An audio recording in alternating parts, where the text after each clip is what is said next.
Kuna watu wakikutana na mtu mpya wanaweza kukaa naye miaka bila kumuelewa kabisa. Lakini kuna watu wengine wanakaa na mtu dakika chache tu tayari wanajua mtu huyu ni wa aina gani. Wanajua kama anaaminika au la, wanajua kama ana nia njema au mbaya, na mara nyingi wanachokihisi kinakuwa sahihi. Swali ni kwamba ni nini kinawafanya watu hawa wawe na uwezo wa kumsoma mtu haraka kiasi hicho?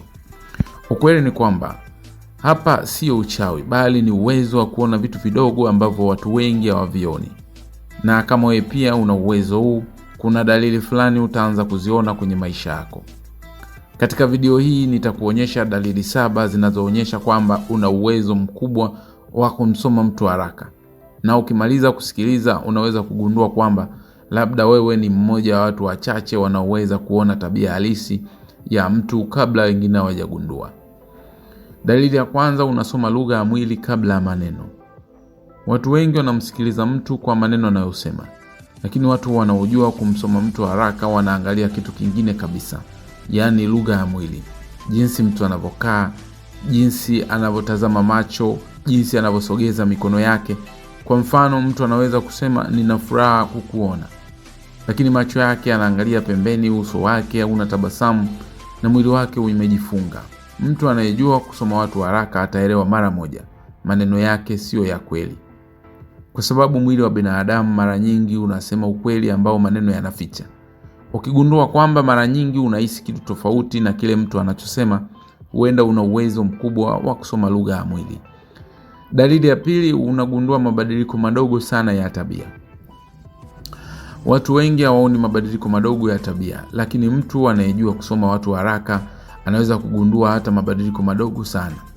Kwa mfano, rafiki yako kawaida huwa mchangamfu sana, lakini siku moja anakaa kimya, anacheka kidogo na anaonekana kama na mawazo mengi.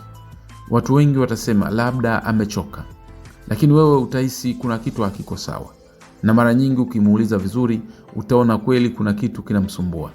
Hii ni kwa sababu akili yako imezoea kuchunguza tabia za watu kwa undani zaidi. Dalili ya tatu, mara nyingi intuition yako huwa sahihi. Kuna watu wana hisia fulani ndani yao kuhusu mtu. Wanapokutana na mtu mpya wanahisi huyu mtu simwamini au huyu mtu ana moyo mzuri. Na mara nyingi baada ya muda inakuja kuthibitisha kwamba walichohisi kilikuwa sahihi. Hii inaitwa intuition. Lakini ukweli ni kwamba intuition mara nyingi ni matokeo ya akili yako kukusanya taarifa nyingi ndogo ndogo bila wewe kujua. Unakuwa umeona namna alivyoongea, namna alivyocheka na namna alivyowatendea wengine. Kisha akili yako inafanya uchambuzi haraka sana na matokeo yake yanakuja kama hisia ya ndani. Dalili ya 4, unaangalia jinsi mtu anavyowatendea wengine. Njia rahisi sana ya kumjua mtu ni hii. Angalia jinsi anavyowatendea watu ambao hawana faida kwake. Mtu anaweza kuwa mzuri sana kwako, lakini kumfikia mkifika kwa mhudumu wa hoteli au mfanyakazi wa chini, anaanza kuongea kwa dharau. Mtu anayejua kusoma watu haraka ataona kitu hiki mara moja, kwa sababu wanajua ukweli. Tabia ya mtu inaonekana zaidi anapokuwa na nguvu kuliko mwingine. Hivyo kama mtu anawadharau watu wengine, kuna uwezekano mkubwa siku moja atakudharau pia wewe.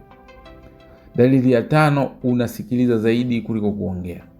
Watu wengi wanapokutana na mtu mpya wanataka kuongea sana. Wanataka kuelezea maisha yao, wanataka kuelezea mafanikio yao. Lakini mtu anayejua kusoma watu haraka hufanya kitu tofauti. Anasikiliza sana kwa sababu wanajua kitu muhimu. Kadri mtu anavyozungumza sana ndivyo anavyoonyesha tabia yake halisi.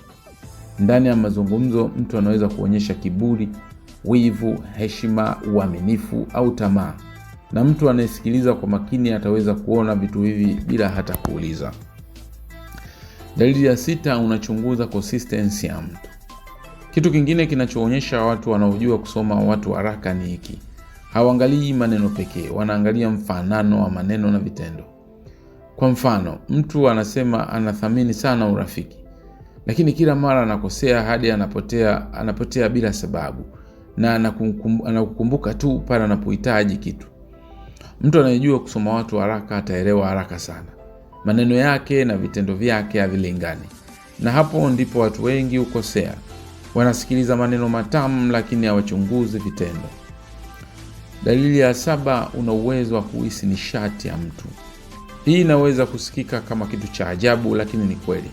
Kuna watu wakikaa karibu na wewe unahisi utulivu, lakini kuna watu wengine wakikaa karibu na wewe unajikuta hauna amani kabisa.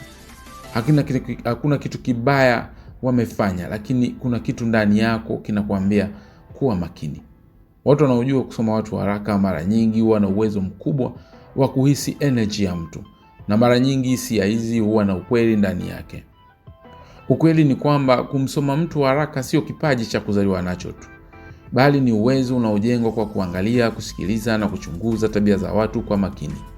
Na kama una dalili hizi, kwa maana unasoma lugha ya mwili, unagundua mabadiliko madogo ya tabia, intuition yako mara nyingi ni sahihi, unaangalia jinsi mtu anavyowatendea wengine, unasikiliza zaidi kuliko kuongea, unachunguza consistency ya mtu na unaweza kuhisi energy ya mtu, basi kuna uwezekano mkubwa kwamba una uwezo mkubwa wa kumsoma mtu haraka kuliko watu wengine.